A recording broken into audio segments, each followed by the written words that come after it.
Massive depression na naman. Massive selection pala.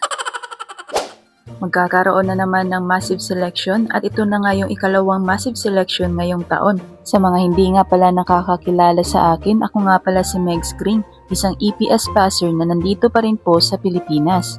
Bali, isang taon na nga ako sa job roster pero hindi pa rin ako nase-select ni Sadyang Nim. Kaya nasasabi ko talaga yung mga paparating na selection ay hindi na massive selection kundi massive depression na.